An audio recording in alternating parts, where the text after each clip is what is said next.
Are you curious about bodies, pleasure, and possibilities? And what about curious about what others are up to on the planet when it comes to pleasure, sex, and play? Have you considered what pleasure can do for your life, your body, and your bank account? Do you know something magical, delightful, and out of this world orgasmic is not only possible for you, but totally available to you? If you're ready to be the magical, sexual, sexy beast you know you can be, and you just need the tools to get there, you're in the right place. Now, here is the host of The Pleasure Zone, sex, relationship, and intimacy coach and holistic health practitioner, Milica Jelenic.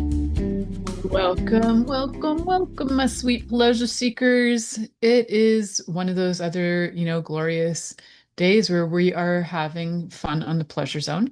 And tonight we're talking about the 5 don'ts of modern Tantra. I wanted to specifically note that it's modern Tantra because ancient Tantra practices were very devotion based. Modern Tantra, maybe not so much. People aren't like living it on a daily basis. I'm sure there are some people who still do. Just as with most practices like yoga and stuff, things have become more not just modernized, they've become a little bit more diluted, I'll say. So I can only look at this from an outsider's perspective because I am not a practitioner of like ancient Tantra.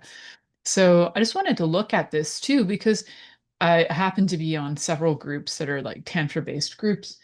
Um, and one day I noticed somebody posted something about modern Tantra. I was like, oh, well, that's a really good point that there is a difference between modern Tantra and ancient practices. And I wondered for a while, like, why is it so annoying to me when I hear people talk about they practice Tantra? And I'm like, oh, because I know on some level that they're not practicing like the original teachings from like 10,000 years, thousands of years ago. Some people say 2,000, some people say 10,000.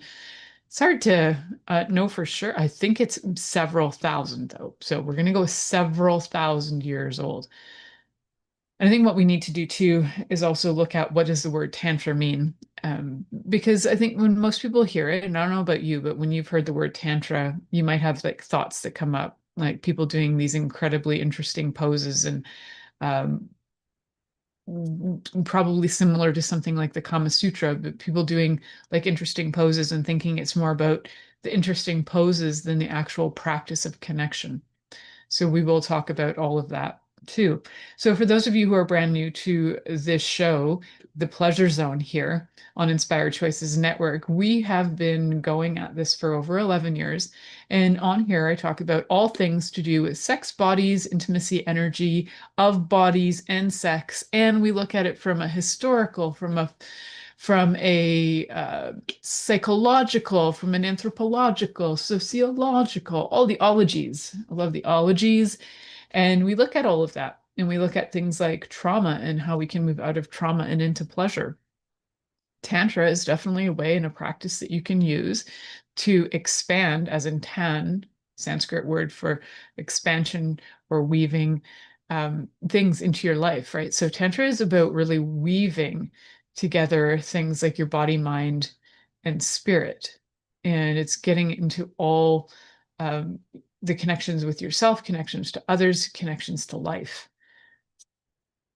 And so in this episode, we're going to be talking about some of the things that um, not to do when you're a practitioner of modern Tantra, but I will kind of go through and give you kind of a more of a background on it and a little bit of history because man, there's like a lot. If you want to really get involved, you might want to go read some ancient texts like written in Sanskrit so you can get the full true meanings of things. I have not done that. I've only ever read interpretations and translations. So if you want to go hardcore, go for it. These are all based off of translations and interpretations. So I do acknowledge that, want to acknowledge that because I'm not going to try and fake that I'm some kind of ancient practitioner. So what I am, though, is a sex and intimacy coach, and I am also a holistic health practitioner. I work with people on their bodies to help them get out of tension, stress, trauma, and into more ease of living. In fact, it was really cute today. I had a lady who came in for the third time. And so she comes only once a month. And this time she came, and I love her feedback. If she was my feedback person, I would think that well, actually, there's a handful of people who, if they were my only feedback people that I ever had, I would start to get like a really big ego and think that I was some kind of miracle worker. But I love feedback of things like somebody who's had chronic pain in their hip for decades due to rheumatoid arthritis, that it's going, and bursitis actually, and then that's going away. And that there was like an interesting growth that is also leaving, and pain that was there for decades that is now all of a sudden going away. I love that. And every time the lady comes in, I'm always shocked and surprised at how amazing her results are. So I never know exactly what I'm going to be doing with somebody until I meet them, until we kind of go through their a very extensive history of their life. And oftentimes, those really weird, interesting histories will give me clues and hints into exactly what it is that I need to be looking for and where I can find solutions for them. So, yeah, so I love doing that. I'm in that way, I like solving mysteries. And to me, bodies have mysteries, and I am a mystery unto myself. So, between the body work I do, which is movement oriented, and the other work that I do, which uses kind of specialized technology to help identify issues, and then also helps with starting to help the body change those issues. I do so many things, but if that is something you're kind of like intrigued by or would like more information on, please do connect with me through, you can connect with me through my website through milicajelenic.com. If you go on to the laptop version, you're going to see my um, fairly updated. We have a few more things going on, but we've gone live with the new website, so go check it out. And soon to have the mobile version out that is updated, but you can still go on the mobile version and check out what's going on there. So, talking Tantra. Guys, when was the last time you talked Tantra? Well, for me, it was actually the other day. I just met somebody and they were asking about what I do for a living. And then I had mentioned that I have this podcast slash radio show, and that tonight's show is about Tantra. And that's always a curiosity. I like to see when people are not sure what it is, they're not sure if they should ask, like, what's Tantra? Tantra. How do you say it? Tantra, probably. How do you say it? What is it? And a lot of times people, because, I'll say it's, my show is the pleasure zone, they'll be a little bit shy in asking, like, what is that thing, Tantra? What is that thing? Should I even ask? Is it a position? Is it something that I need specialized toys for? Like, what is this? So if you are not familiar with Tantra as a practice for connecting you with yourself, with your lover, another, with life in itself, and for enhancing so many things in your life, including enhancing your health, enhancing your mental health, your physical health, your spiritual health, um, yeah, welcome to this new world, this new potential for you. This the practice of Tantra, even in the simplest form, even if you walk away from here taking two or three really simple tantric tools, you will probably find that your connection to your lover will improve exponentially. So we're going to talk about some of the things to focus on, some of the things to, not make such a big deal, and go from there. So, Tantra, knowing that it's a deep connection to ourselves and to others, sometimes what I find happens is the idea for people who are aware of Tantra, that when they are aware of it, but they haven't necessarily began a practice of it, they might start to think that this is a tool in a way to have better orgasms. So essentially, yes, it can be. However, we need to take certain things off the table to make it less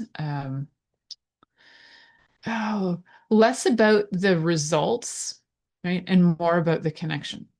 So if we're taking some things off the table, let's take orgasms off the table as a goal. That's not going to be our goal. We're also going to make sure of a few things. We're going to take speed off the goal. This isn't about running to the end line or running to master something quickly. It's not about taking like that online 2 hour course and then calling yourself a tantra master. No, this is more of something you can do on a daily basis as a life practice to connect with yourself, to connect with another, and to connect with life.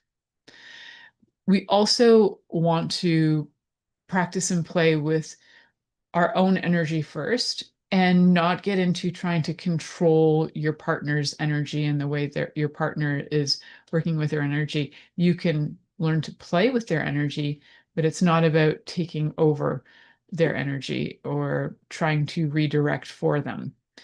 You can initiate things in order for, and talk about that too. You can initiate certain things to get the energies moving. However, it's not about taking control. And don't imitate others. Like if you're watching practitioners on, say, like Instagram or TikTok or anything like that, and you're getting your 5 minutes of do this, and you want to try and imitate what that practitioner's doing, that's not the point. It's not about imitating. Just kind of like if you think of it as don't imitate pornography, that's not really how it works. It's not really how sex works. You still need conversation, communication, consent, even with Tantra. So don't imitate others, learn to embody the practice. And so when I say embody the practice, like doing it on a daily basis, make it part of your life. Actually do some of the simple things with your partner on a regular basis. And you also want to be in your body, be present in your body. So don't forget grounding. I kind of gave you some don'ts right there off the bat, but we are going to talk about a lot more other things for sure. I think the key is to remember, and I will keep coming back to these things about not being in control, not chasing the end game as we must have orgasms and they must be the best orgasms of all time. No, that's going to actually take away from a lot of the connection. And the whole point of this is connection to self, to other, the other, another, and to life, right? It could be others, plural. There isn't really like a law against connecting to more than one person um, with tantric practices, although most everything I've ever seen pictorially with depictions of different positions and anything that I've read. It's generally been a solo practice or a dual person practice, although I don't see why it couldn't be more than two people. So for the polyamorous out there, I don't see why that isn't available to you guys too. I think it is available to anyone who can connect with themselves first and then to another and life in general. So connecting to yourself, one of the things you want to do for connecting to yourself is you start to cultivate awareness. How do you connect with yourself? Is you start to become more aware of things like your feelings, your sensations, and also what you would like. So many people don't even know what they would like. So if you can check in with yourself and check in to see what you're okay with, be kind to yourself, and then start to like check things out. So we talk about curiosity on here too, right? So we've got consent, we've got communication, curiosity, and oh, there's so many more C's, compassion. Like there's so many more C's I could probably come up with, but our top three are connection. Oh, now I'm throwing that in. Communication, consent, and curiosity, but connection as well. So that's four for today. And connection to self. So that's a great C addition for today's show. We want to be able to connect to ourselves. Actually, I read a question today. Somebody was asking on Facebook, a friend of mine was like, how do you know and what do you do to practice self-love? And I was like, well, that's a pretty loaded question because a lot of people, A, don't know or have maybe not experienced love to their understanding of love. So being clear on what is that for you. Connection to self. So being able to sense and know yourself, chances are you've been so heightenedly aware of other people's needs and desires and trying to fulfill them your whole life that you might not even know what your needs and desires are. So, aside from how to please somebody else or try to give somebody what you think they want, what do you truly desire? That's a really good question to explore. We're going to go to our first commercial break. And when we come back, we're going to explore more of this conversation on modern Tantra and the five don'ts and all these other things. We kind of talked about the five don'ts, but there's so much more information coming. So you're listening to The Pleasure Zone here on Inspired Choices Network, and we'll be right back after this commercial. Are you secretly a voyeur, wondering what's going on in other people's sex lives? What if now is the time for a totally different sexual evolution? Are you interested in people who are pioneers of different sexual and pleasurable practices? Lean in now with Milica Jelenic, where she will entice you and your body to know your own pleasure zone. On the Pleasure Zone radio show, with sex, relationship, and intimacy coach, Milica Jelenic, you'll receive tools, inspiration, and a foundation to allow yourself to receive more in your sex life, and quite possibly other areas of your life as well. Listen for The Pleasure Zone with Milica every Monday at 8 p.m. Eastern Time, 7 p.m. Central Time, 6 p.m. Mountain Time, and 5 p.m. Pacific Time on InspiredChoicesNetwork.com.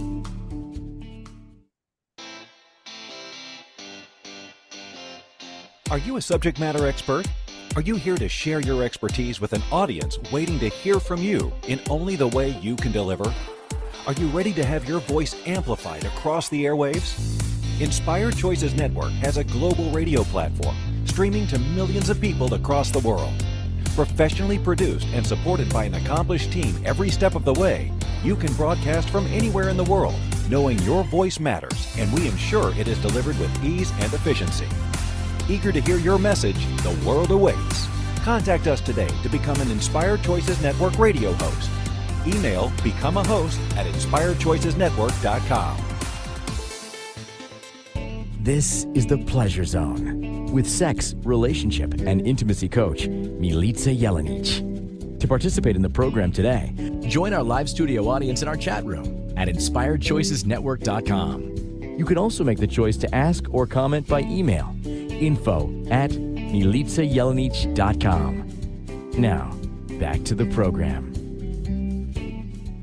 Welcome back to The Pleasure Zone, my sweet pleasure seekers. I'm your host, Milica Jelenic, and tonight we are talking about the 5 don'ts of modern Tantra. So what I first wanted in the first segment to give you guys kind of a definition of Tantra, and then also I kind of slipped some don'ts in there, but there are actually more than 5. I'll be sharing more of those. And I think getting an understanding of the modern practices versus the ancient practices is helpful as well. I think to start with, we should dive back, go back in time thousands of years ago to some of the key things that Tantra is based on.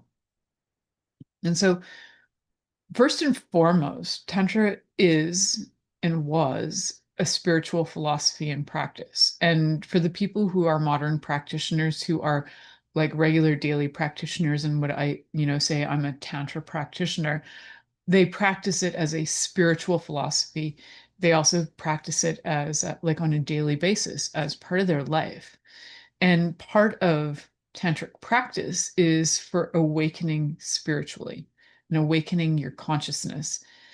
It essentially emerged from Hinduism, but also some Buddhist tradition as well. So you have some, there's, if you look at Taoism and you look at some of the kind of Qigong practices around sex, there's some energy stuff that's very similar. When we look at things like Tantra yoga, that would be from the Hindu philosophy. And we'll go there first because that came first and then came Buddhism. So we'll go right back to the Hindu teachings. And I'm not Hindu. And I did take a course or two in university to learn more about Hinduism and Buddhism, and did some practice in my life, but I cannot say that that is my belief system. So this is from an observational standpoint, from an observer standpoint, and just information based. So in no way am I trying to claim that I am uh, some kind of expert in Tantra. I'm not. There are definitely far more qualified people to say that they're experts in Tantra. I just wanted to look today at some basics. So share with you guys information that I'm aware of, share with you that I've ended in life, a very fundamental and sort of easy level. I could have taken it further and became like just dedicated my entire life to it. We have had a lady on the show who is a practitioner and teacher of Tantra. So you might want to go back and look at that. Her name is Jalala, and you can go back and check out that episode. I think it was a couple of years ago. Geez, maybe 5. I don't even know. It's been a long time.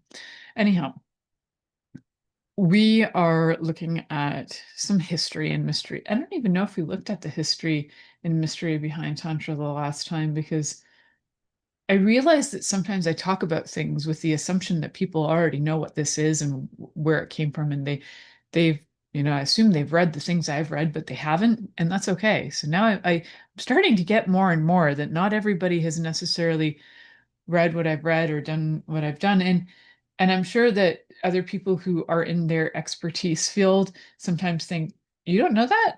Because it's become so part of your life that you think it's common knowledge, but it might not be. So I'm sharing what I realized might not be common knowledge. So Tantra as a spiritual philosophy and practice is really about awakening your consciousness. And the true the true focus of it is that you're focused on your union with the divine. So it is more a practice of spirituality or religion in a way, but more spiritual than it is sexual, even though a lot should probably utilize more, and also you don't have orgasms, which yes, it can do that. However, that's not the focus. The focus is on connecting with self, other life, life force, all of life, the universe, God, the divine as you know it. And in the practice, there are several aspects to it. So there are things like rituals, mantras. Mantras are where you repeat a phrase or a word repeatedly. I realize that maybe not everybody knows what a mantra is. Yantras, which is sacred geometry. So sometimes putting the body in positions that are, if you put two bodies together, you can create a lot of interesting geometry. Even as a single body, you can put your body into interesting geometric shapes, right? Like you can create triangles and things, different places, all sacred geometry. And then also using sacred geometry symbols as well. Some people will have that on like mats or floors, or create sort of like an altar around their space of where they practice, that's more like a sacred geometry space.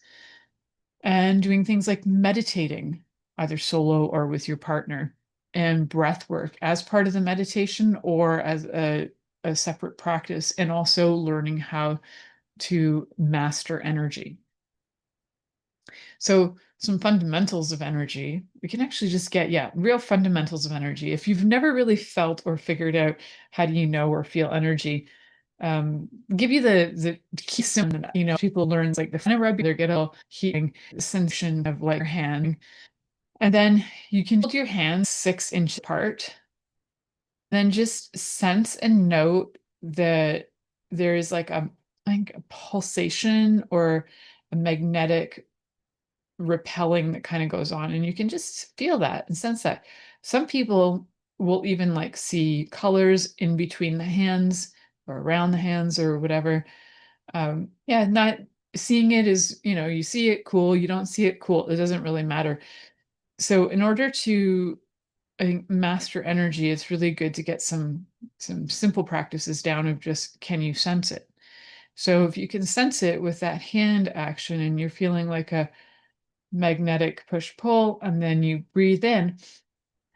And with your breath in, you might notice that your hands will spread apart more, and you'll get more of a sensation of them moving even further apart, in that magnetic feeling where they repel each other, gets the space between your hands gets bigger and bigger and bigger.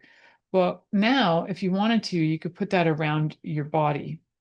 You can place your hands, if you're watching me on video, it's like, okay, now place your hands around your head and see if you can feel a sensation of that, like your hands kind of repelling. Some people even refer to it as like a taffy pull. Like you feel this like sensation of something pulling. It's kind of got, I don't know, gummy. I don't, it's got a pull to it, bit of a repelling sort of thing going on. So just sense that, sense where it is.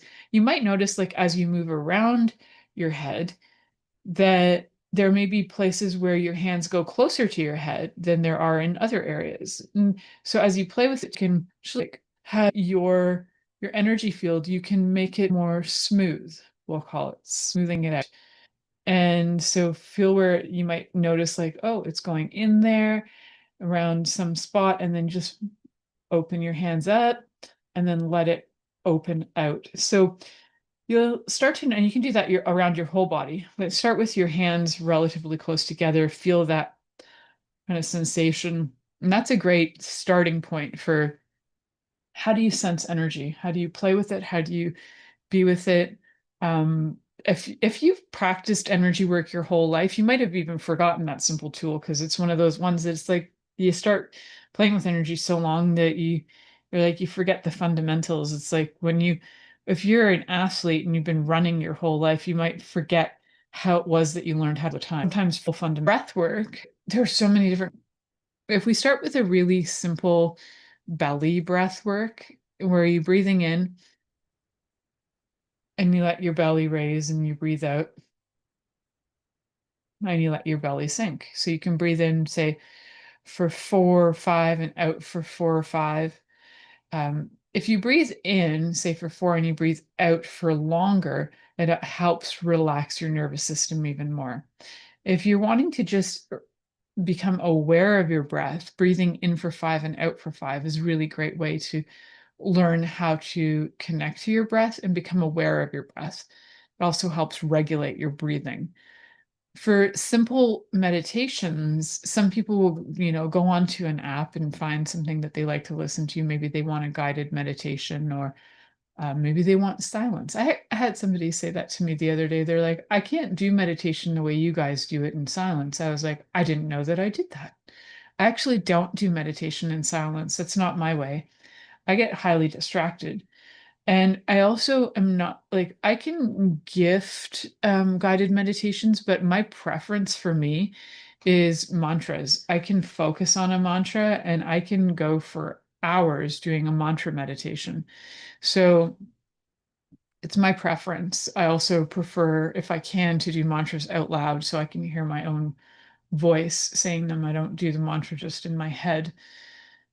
So, and in terms of rituals, that's something that you can personally create on your own. Sometimes people like to put out an altar with different things. Maybe you're doing your Tantra practice in order to create a more of a connection with your partner. So you might put symbols that would represent your connection together. Maybe a picture of the two of you, but you're in specific rose oil, then that's helpful. So use things like smells that you both like, light some candles, do some little ritual around connection, which can be just lovely in and of itself. Just being with your partner and just connecting that way, with no expectation, just for the love of connecting to yourself, but also to the divine together.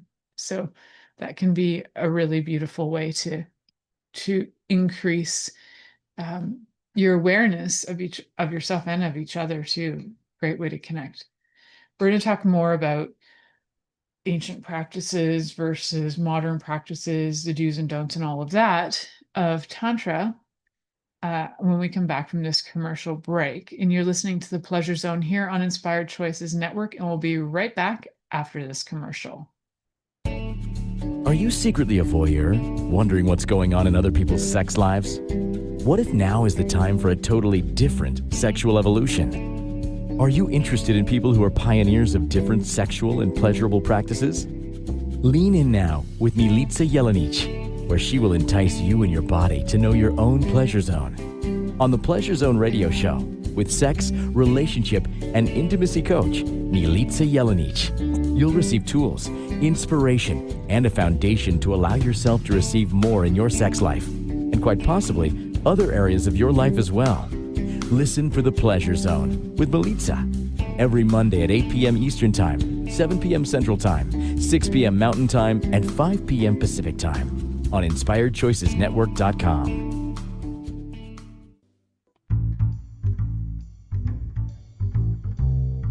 How wonderful would it be to carry your favorite Inspired Choices Network host with you throughout your day? Well, now you can. Inspired Choices Network now has its very own mobile app. Our free app offers live streaming shows, along with thousands of podcasts and TV episodes. Our shows cover a wide variety of topics. Whether you're waking up with us, carrying us through the day, and taking us to bed with you, we're always here for you to enjoy. We're easy to find. Just search for Inspired Choices Network in the Apple App Store or Google Play Store. This is the Pleasure Zone with sex, relationship, and intimacy coach, Milica Jelenic.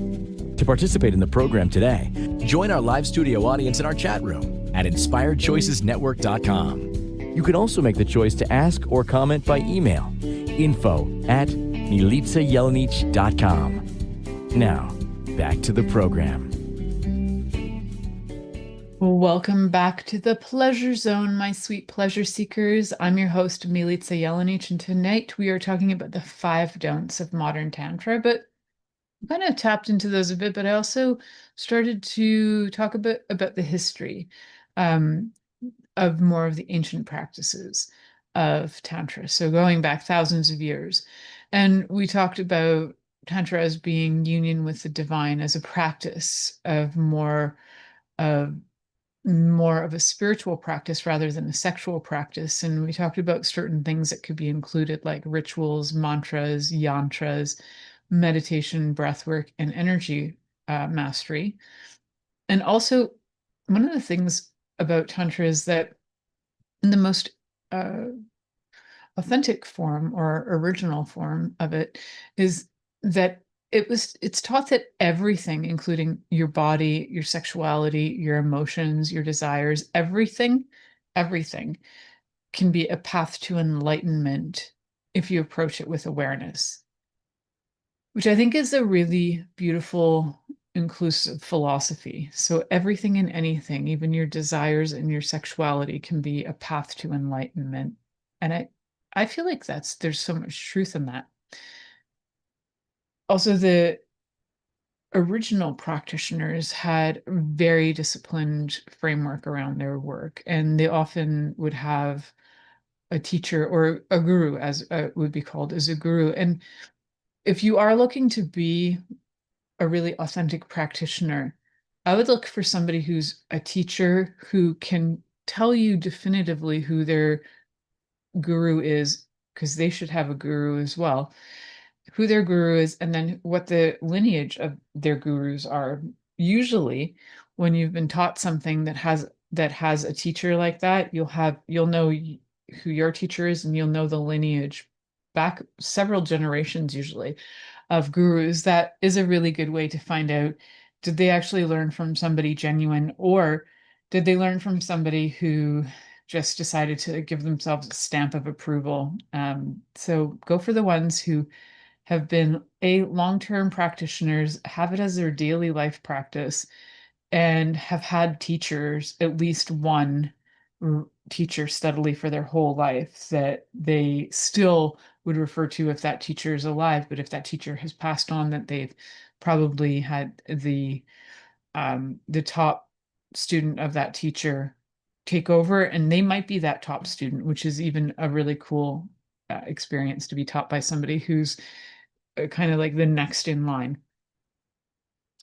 And back in the day, even probably until about maybe the 1960s, maybe 70s, when Tantra became more available to Western society, it was very much considered more like an esoteric practice. And it very much is considered something for somebody needed to really understand the responsibility what they were taking on when they were becoming a practitioner of Tantra.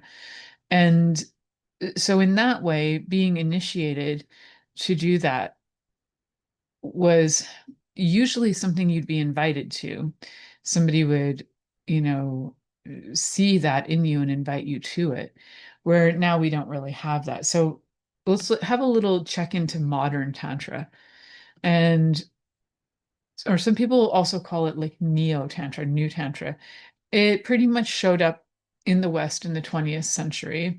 Um, I'd say probably around the 60s, but I don't have an exact date on that. The reason I say that is because their Masters and Johnson had some references in their work to Tantra, and also they had references in their work to the Kama Sutra. And I think that information started to come out more. I know in the 1950s, there was more writings about yoga and different yoga practices. And so this Tantra would fall under that. So it was probably somewhere around there, even though there were practitioners in the West for longer than that, since the 1800s, probably. Maybe very few handful before that. But anyhow, so modern Tantra or Neo Tantra is often kind of mixed with more of like a combination of energies of things of like it's psychology, it's a sacred sexuality, it's also got some body work essence going on with it, and personal growth practices. So there's some things that kind of overlap with when we look at ancient practices, where we're looking at the sacredness of things, the connection to different things with sacred sexuality or connection to that. Personal growth practices is the other, way of looking at it, as having your awareness or your consciousness more elevated. So modern Tantra, the main focus is on connection again, which is great. It's also got a focus on healing and having more conscious sexuality. So you can see how it's not necessarily about the divine, the way the original tantric practices were about the divine, and there was more structure, right? So what Neo Tantra or modern Tantra has done has made these ancient teachings more accessible for modern life, especially for people who are seeking more pleasure, more presence, and more love in their life. And it's different in the way that practitioners aren't necessarily doing it on a daily basis. They're not necessarily doing all the rituals, the mantras. They might have some, but I don't know that they're doing it on a uh, daily, regular basis. I know some that do, and I know some that say that they do that, like they do tantra, but it's just like they do that when they run into somebody that they want to get it on with, but it's not necessarily their daily life. Um, so the woman that I had on the show, Jailala, is a genuine practitioner of Tantra. It is part of her life. So when you find people who are genuine practitioners and you can ask them who was your teacher and who was their teacher and that sort of thing, that's really helpful. So modern Tantra incorporates a lot of the things that we talked about, like breath work. And as I talk about all the time, communication. It incorporates all these things that we talk about on this show a lot.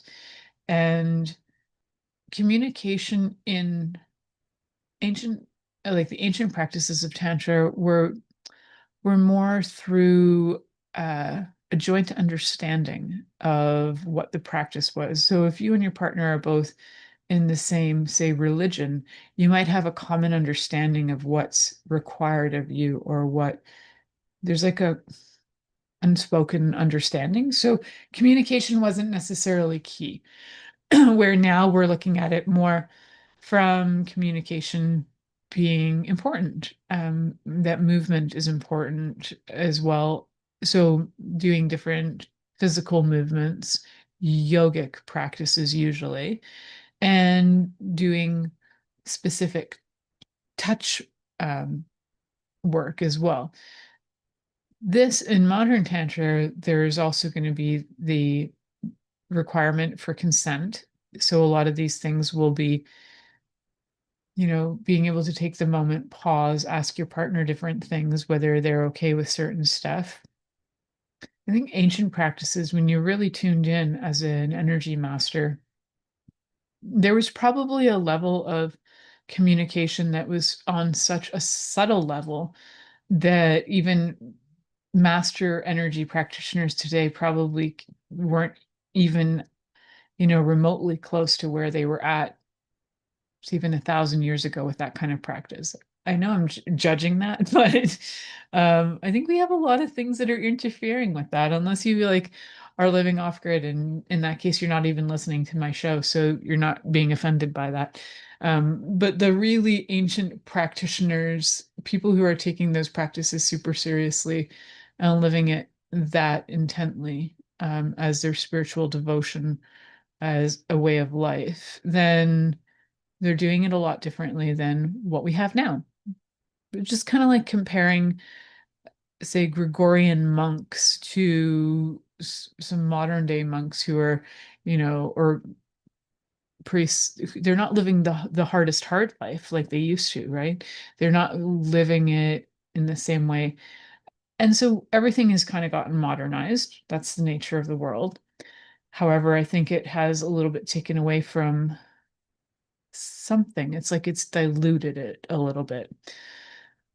I know that sounds judgy, but there's a lot of things that feel diluted to me these days. And we're missing some essence of, like, we're missing that essence of divine connection when it comes to, human sexuality these days. I think we have it on some level. We think we have it, but what I can perceive is that there's so much more that we're not tapping into, that probably our ancestors could have tapped into, that we're so distracted that we don't tap into it anymore. That's my rant on that. So we're looking at modern tantra, where modern tantra is more it's more about being heart-centered than it is about doing the rituals or any of the other stuff to do with divine, right? So it's like, let's get into our hearts, let's get connected, let's get centered, let's get present. And all those things are really important because we're not. So if you look at 1,000 years ago, when people were more present with the land, present with others, then to get into more depth for them would be connection with the divine in a totally different way than what we have. I just think they were more connected. That's just my interesting take on it. So I feel like I'm being so judgy right now, and I don't know, maybe I'm just being observational. So modern tantra also has this view that that sexual energy as a life force can be a tool for healing and creativity and connection, which I agree with that too. And it was probably something that was part of ancient practices as well. It was just like a natural side effect of people being energy masters, that they would heal, and they would have more spiritual connection. That was the intent, was to have the spiritual connection. So we have it now, but it feels like it's different. I don't know how else to explain it. I wish I had better words for this, but I just feel like I'm going to go with diluted. Anyhow, we're going to talk a little bit more when we come back about, well, yeah, I guess it's like the depth of devotion is what people used to have. And maybe we are just not at that depth of devotion anymore, by and large, right? So majority of people are not having that depth of discipline and devotion. There might be some that are, but I don't think it's a massive number of people that are. All right, I'm going to stop that rant. You're listening to The Pleasure Zone here on Inspired Choices Network, and we'll be right back after this commercial. Are you secretly a voyeur, wondering what's going on in other people's sex lives? What if now is the time for a totally different sexual evolution? Are you interested in people who are pioneers of different sexual and pleasurable practices? Lean in now with Milica Jelenic, where she will entice you and your body to know your own pleasure zone. On the Pleasure Zone radio show, with sex, relationship, and intimacy coach, Milica Jelenic, you'll receive tools, inspiration, and a foundation to allow yourself to receive more in your sex life, and quite possibly other areas of your life as well. Listen for The Pleasure Zone with Milica every Monday at 8 p.m. Eastern Time, 7 p.m. Central Time, 6 p.m. Mountain Time, and 5 p.m. Pacific Time on InspiredChoicesNetwork.com. This is The Pleasure Zone with sex, relationship, and intimacy coach, Milica Jelenic. To participate in the program today, join our live studio audience in our chat room at InspiredChoicesNetwork.com. You can also make the choice to ask or comment by email, info@MilicaJelenic.com. Now, back to the program. Welcome back, my sweet pleasure seekers, peepers. I almost called you my sweet pleasure seekers. We are talking about the 5 don'ts of modern Tantra. I think in order to understand that, I needed to talk a little riff about ancient Tantra for a little bit too, about more about the practices, the devotion, the art of presence. And there's so many, I briefly spoke about the lineage, like having a guru, knowing that who your guru's guru was. There's something very rich in that, knowing who your teachers were and honoring them. When I have learned something, generally on this show, if I remember to, which I try to always, whatever I remember, I try and share with you where I learned that from.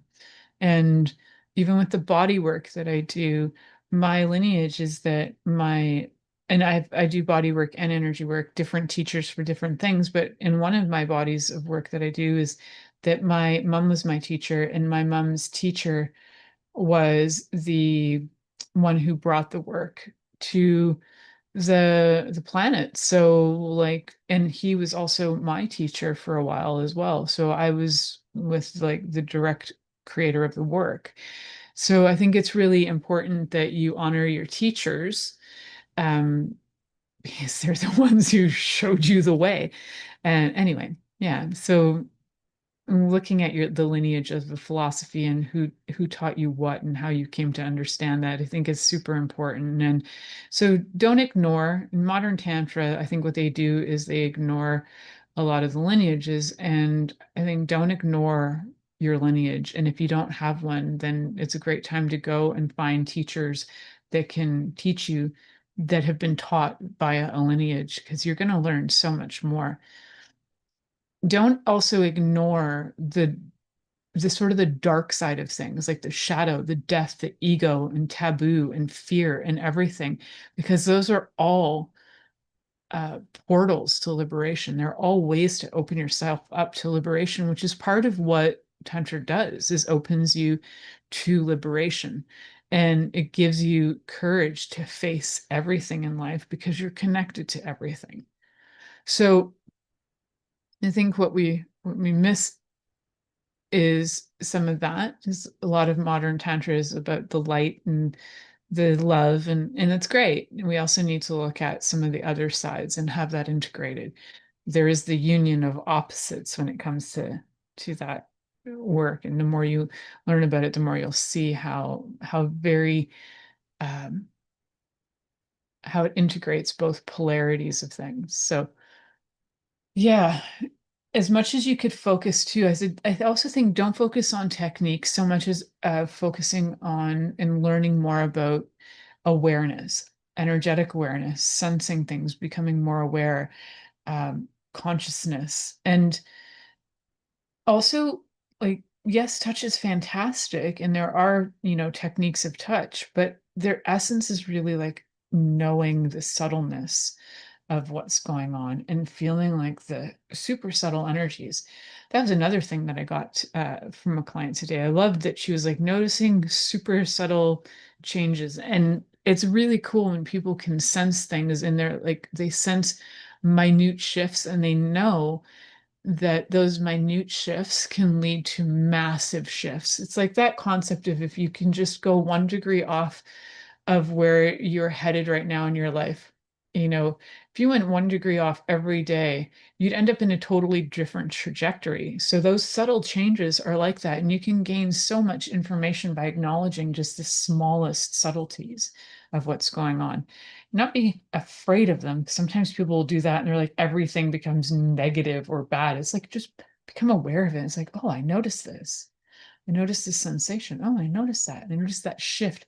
When you did this, I noticed this. It's like, that is cool stuff to become aware of.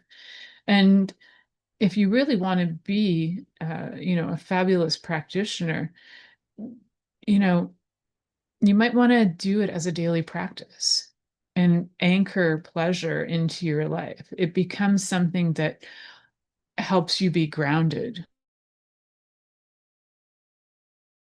So that is something to definitely play with as well. So some of the things we've talked about on the show, like multiple times, are different practices that are different practices that go back to, say, yogic teachings. When we talk about breath work, which is pranayama yoga, that stuff is old. So if you can learn how to breathe with your partner, you're doing these ancient practices.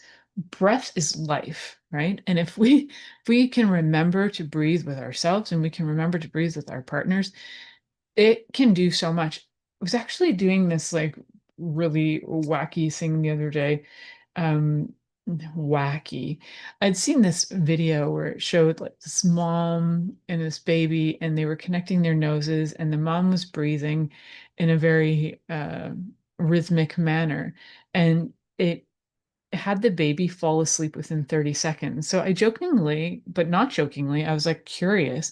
I sent it to my teenager and I was like, do you think this will work? Like, what if I do this to you as at this age? I wonder if it'll work. So we thought, okay, let's try this and find out.